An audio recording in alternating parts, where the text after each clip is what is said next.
Hey guys, welcome back. So today I brought home this Porter cable generator. It is a 5,250 watt generator with a brushless power head.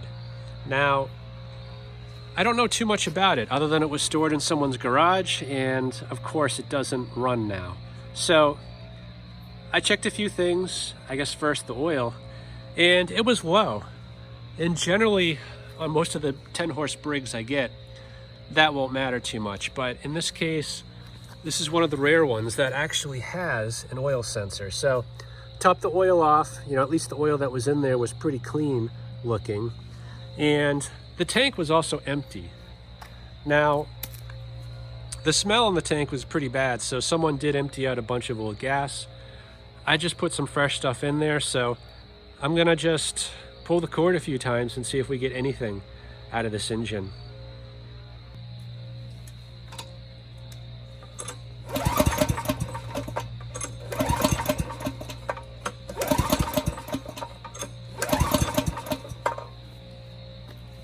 Okay, and we got nothing, of course. So the compression feels good. Timing's usually not an issue with these. Most likely it's spark or carb related, but my money would be on the carb. So I'm gonna pull the air box off real quick, give it a quick spray of starting fluid, and see if this thing starts.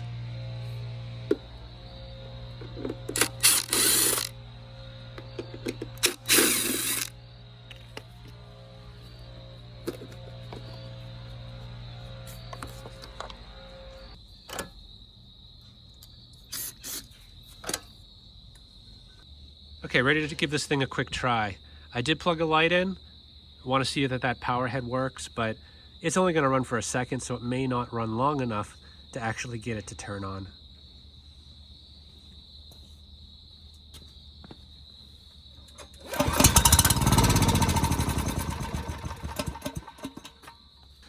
Okay, good. Well, it's carburetor. We got spark, timing, and compression. I didn't see that light go on, so I'm gonna try it one more time, see if I can keep the engine running just a little bit longer.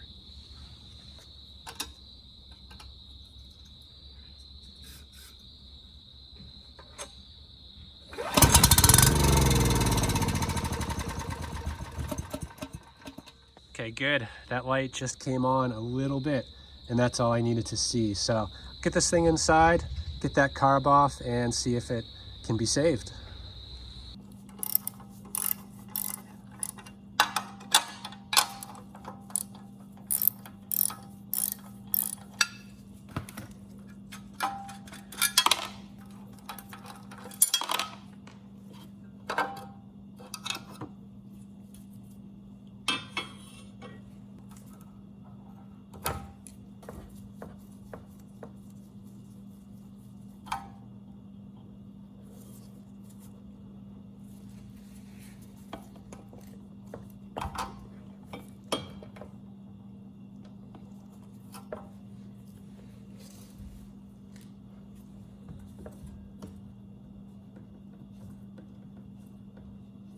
Just ran the fuel for a few seconds through the fuel lines. I wanted to see the valve worked and just flush out the old stuff that was in there. So there is clean, fresh fuel in the tank now. And I'd say half of this is the old stuff that was in the fuel line mixed with the new stuff. So yeah, I'm sure the carb looks pretty bad in there, and the smell is dreadful. I mean, this is really, it's gonna be really bad, I think.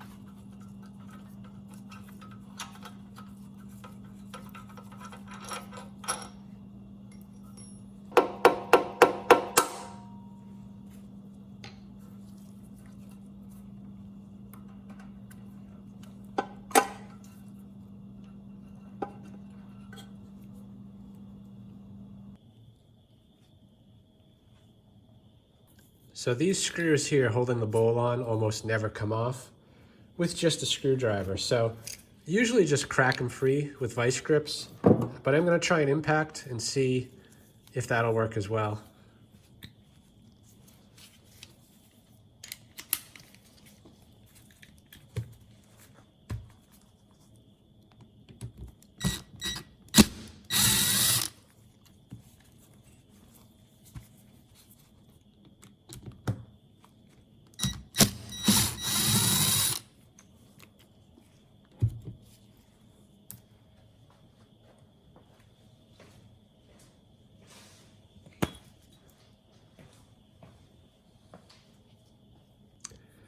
Yeah, that's what I'm talking about.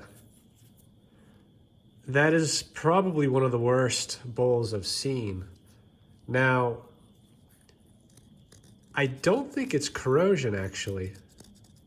So believe it or not, this bowl should clean up.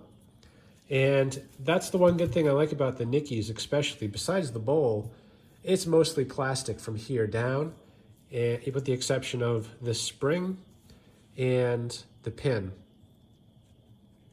And of course the main jet is brass, but that shouldn't be an issue. So the needle actually looks halfway decent.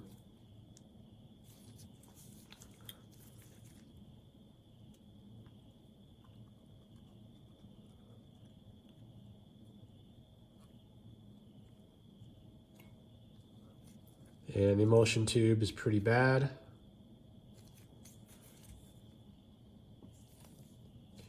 And then there's the main jet. You can use the pin for the float usually to push that out. But not in this case, it is cemented in there. So I'm not gonna force it. I'm just gonna put it in the ultrasonic like this. I am gonna try to scrape out as much of this as I can before putting this in the ultrasonic.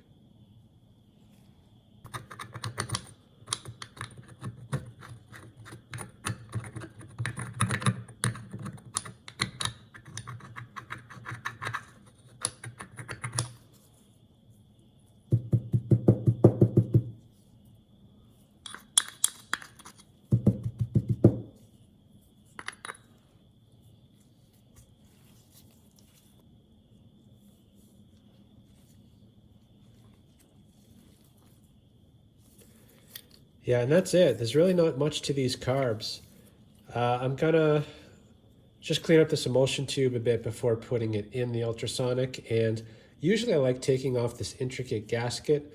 The chemical I use sometimes shrinks these. And in this case, it's really glued on there. And I'm afraid if I try peeling it off, I'm gonna definitely ruin it. So I'm gonna run it through like that. And yeah, this jet I think also has a gasket around the jet, but this is also cemented in there. So don't want to force anything. I'll let it soak a bit. The Harbor Freight heavy duty degreaser actually does a really good job at removing this fuel varnish. And once it's been soaking a bit, that should free up.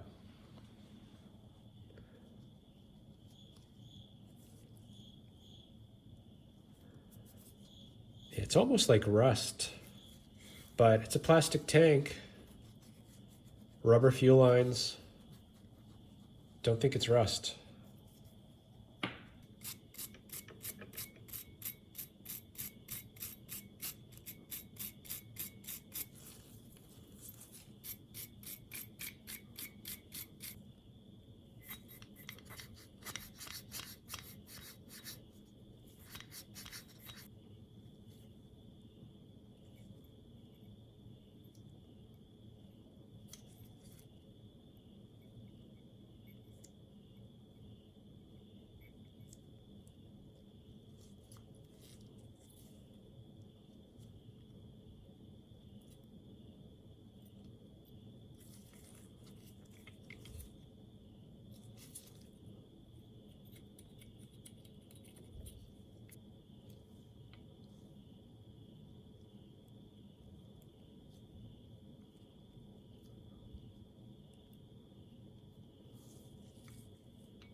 Yeah, in case there's any doubt, there is not a sliver of light coming through that jet.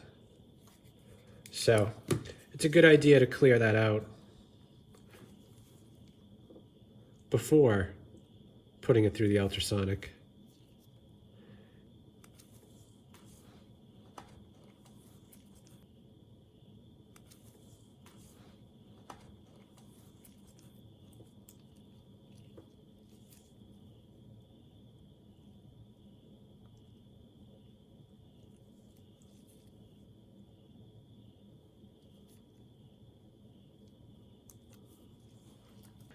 I'm gonna clear it out. I already did try poking through it with a wire and it was a no-go. So I'm gonna carefully just use this micro drill bit.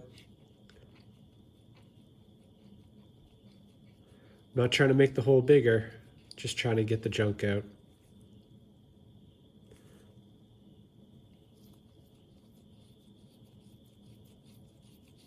There we go.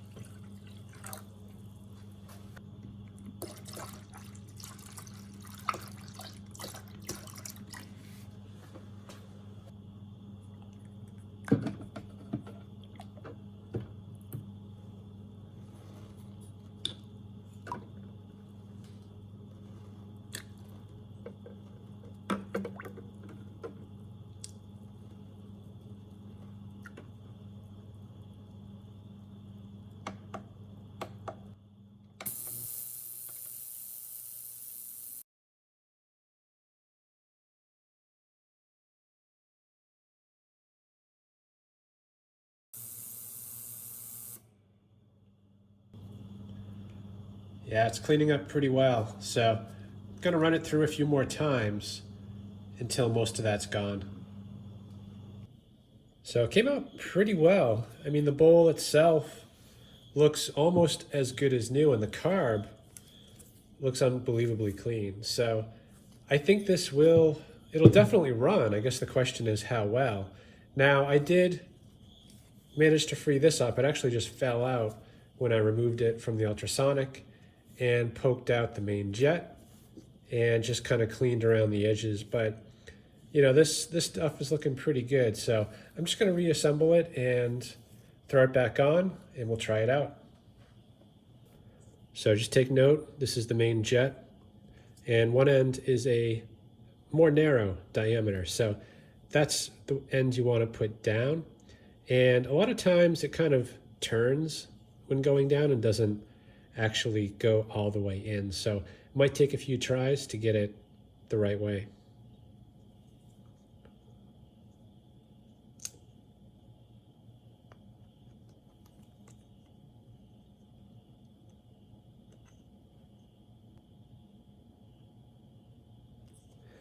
Yeah, I think that's good.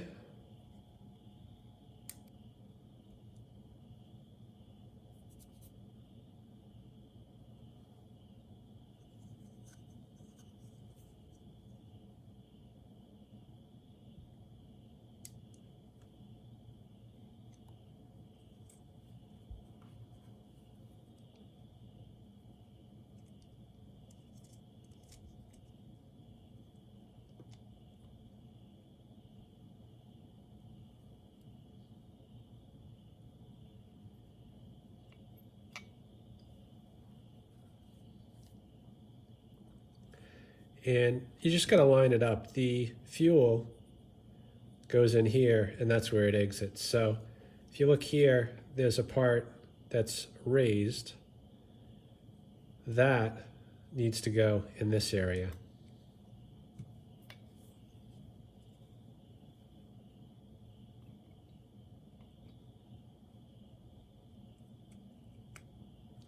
Just like that. Got the spring. And that basically just holds everything down. It's pretty important because without that, you're not going to get a good seal between this plastic piece and this gasket.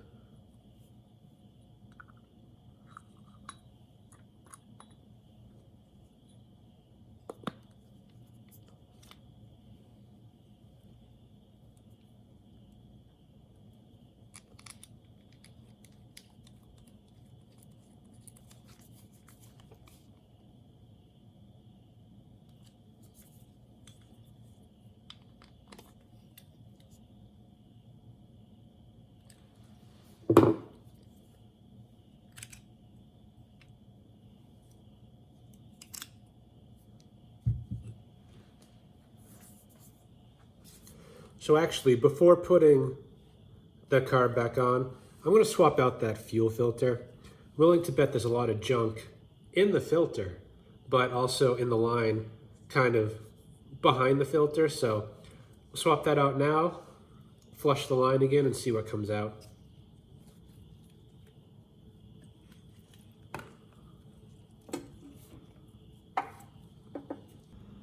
Yeah, still a bit of debris in there. The fuel doesn't look that great either. So I'm just gonna drain the tank, make sure I get kind of all the bits and pieces out, and fill it up again. So I've got all the fuel out. You can see there are some chunks in there. Nothing terrible, but I'm just gonna run a towel through there and just try to pick as much of that stuff up as I can to avoid clogging up that carburetor in the future.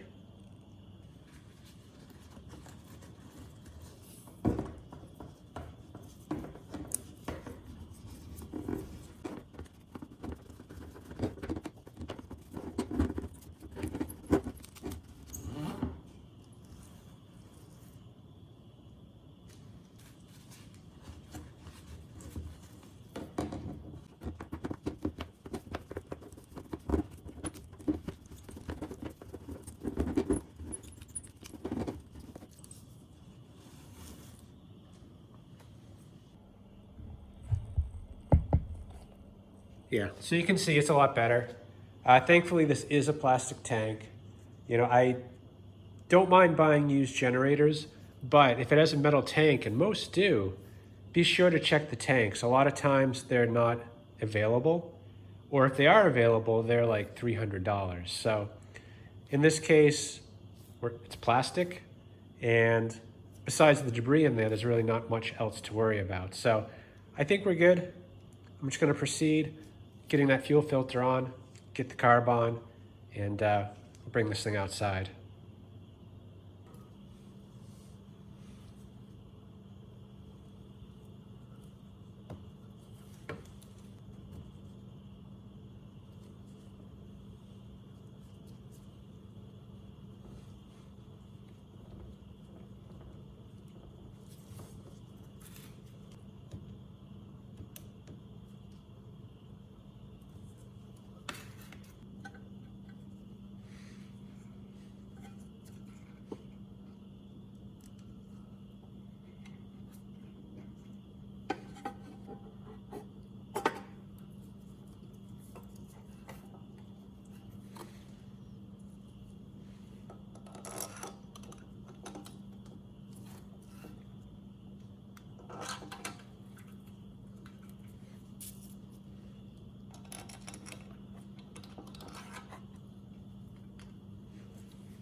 Okay, we're pretty much ready to go. Now, assuming this thing starts and sounds good, I'm gonna check a few things with this multimeter. I have it hooked up to one of the 120 volt legs on the 240 outlet. I'm gonna check the hertz and the voltage. Now, this generator head is unregulated, so that means the voltage is proportional to the engine speed. And on kind of the brushed version of this, normally I would see around 62 hertz, no load, and the voltage is around 127 to 129 volts. So I'm expecting to see something similar. Now, assuming all checks out, I'm gonna apply a 3,000 watt load make sure the engine holds. You know, I don't want it dropping below 60 hertz ideally, and that the voltage also stays within an acceptable range.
Okay, good. It started right up, first pull. The no load voltage and hertz are pretty much where I would expect them to be, and loaded up with 3,000 watts. Again, everything held quite well. The voltage was 125 volts under that load, and the hertz were like 60.2. So we're good. I mean, the engine's good, power head's good. I'm just gonna get this back inside and we'll finish it up. This thing's pretty much done. I mean, it starts, runs, makes power, and it's in pretty good shape. I mean, physically the condition is excellent. I don't think this has seen much of any use. Now, the one thing that bothers me, and probably bother others as well, is that, you know, this is a pretty big generator. It's 5,000 watts, and it has no wheels. Now, I did add a furniture dolly, which is only 20 bucks, and a lot of people do that. There's nothing wrong with it. But this generator did come with a set of wheels. And initially I thought those were just some random wheels. I didn't think they were meant for this. But after checking at pictures online of other Porter cable generators, the wheels on them are those wheels. So I don't know what happened to the rest of the hardware. Unfortunately, it's all missing and it's discontinued. But I did find a parts diagram, and it doesn't require much to attach those wheels, just a couple of L brackets, an axle, and some pipes on the other side forming the legs and the handle. So I have limited tools for working with metal, but I'm gonna try my hand at least making a few basic bends and see if I can't get this thing set up with some proper wheels. So the first piece I'm gonna make is just a bracket. It's just gonna be like an L, and will bolt underneath, kind of in this channel, be secured with a bolt, and I'll drill a hole for the axle. So I'll need two of those. This one's pretty easy. The engine's actually pretty close on the other side, so I can only make it maybe about 1.5 inches before it bends and goes down.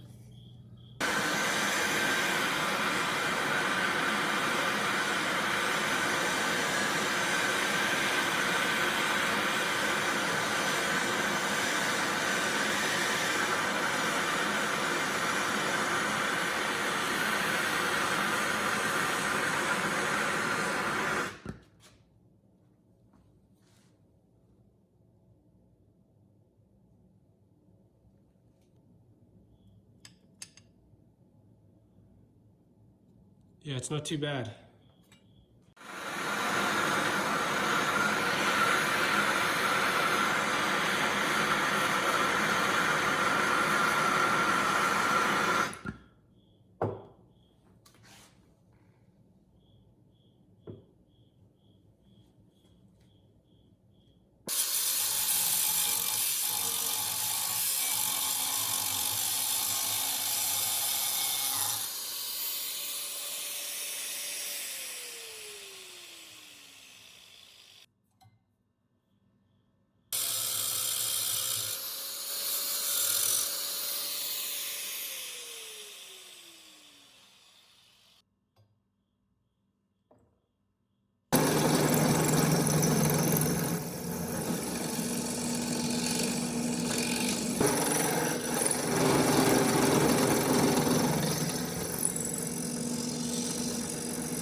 Okay, so ready to try the brackets out.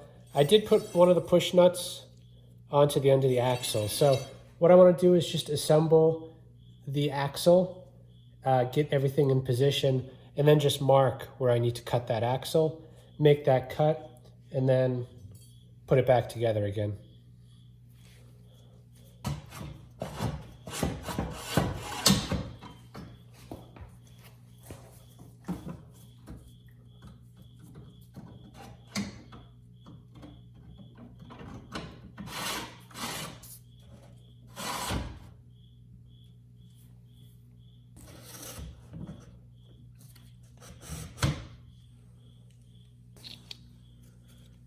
Okay, made my mark. And it'll give it a little bit extra, maybe 1/8 of slop, which is what you want. This should not be super tight or the wheels aren't gonna spin.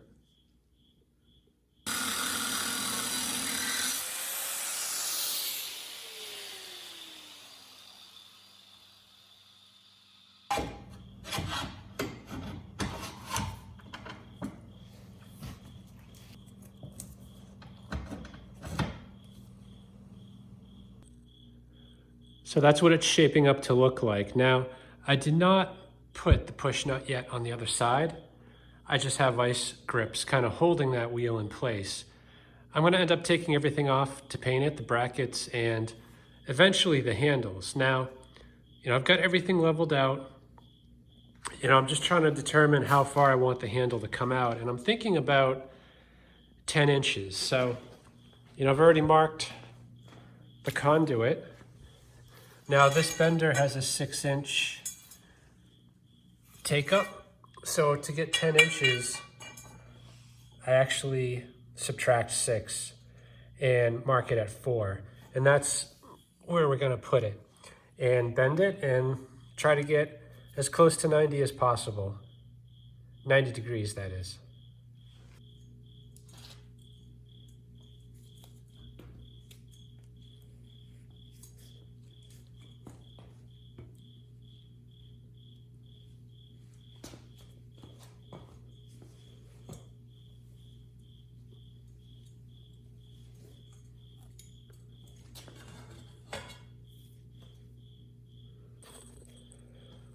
Okay, well that wasn't too bad. I bent up 2. A little bit less than 90 degrees, which actually I think I like. It's a little more natural when grabbing the handle. So I did end up going with about 10 inches out. And hopefully that's good enough. Now I do have to measure and cut the length so that when the feet come down, this thing will sit nice and level. So we have to clear this hole because we are going to use that to anchor the conduit. So it needs to be about 24 inches straight shot down, and then we can start the curve out.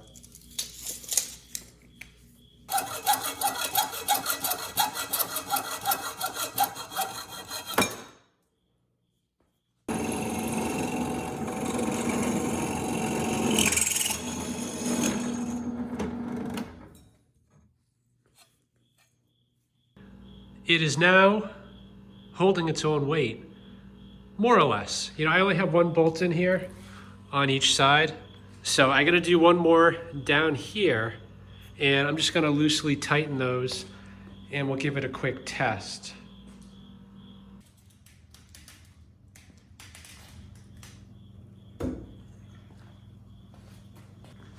Yeah, I've gotta say, I think this exceeded my expectations. I don't have a lot of experience working with metal, nor the tooling, but in this case I had just enough. So those wheels are on there nice and good. The conduit is bent pretty much perfectly and attached now with 2 bolts on each side. So, at this point I'm gonna pull it all off, get a little black paint on the conduit, as well as the brackets holding the axle, and then I'll just do the final reassembly, and I think I'll be done.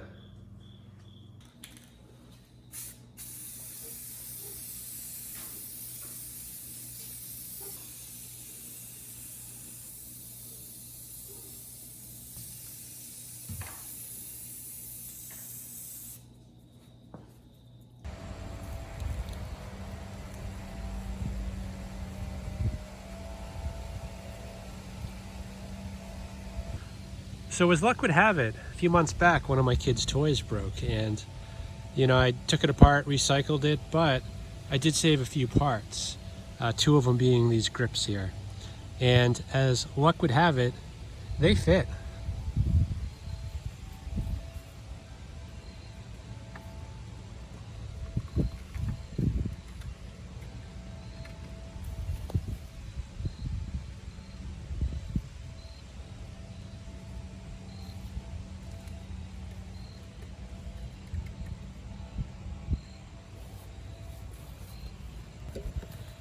Yeah, they fit on there nice. So, I think we're pretty much done. I'm just gonna start it one more time. I really just want to run the bolt dry, but I'll do another quick load test, shut the fuel off, and just run it out.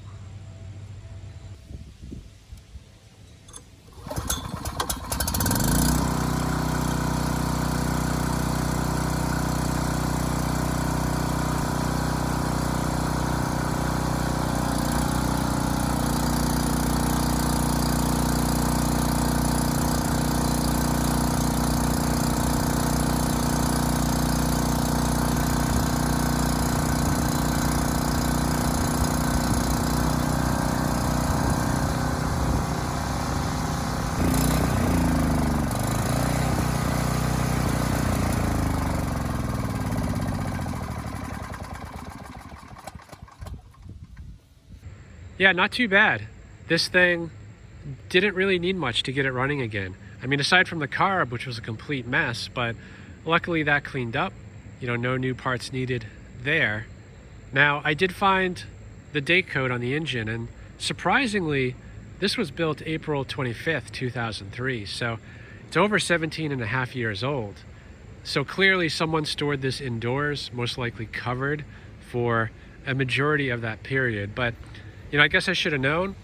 You know, this one does have the elusive oil sensor, and on a lot of newer 10 horse Briggs generator engines, that is omitted from about 2007 forward. So that's a nice feature. You know, this engine should last a long time because of it. And the power head, you know, it's pretty unique. You don't see a lot of brushless. So, you know, I like this setup. And the wheel kit exceeded my expectations. You know, this design can apply to just about any generator. So, you know, even if I didn't have those wheels that came with it, Harbor Freight sells a good set of pneumatic 10-inch tires for like $6 or $7 each, and that's before coupons. So it is a very feasible thing to do, and most likely I'll end up doing it again. So I hope this video helps someone. Thanks for watching.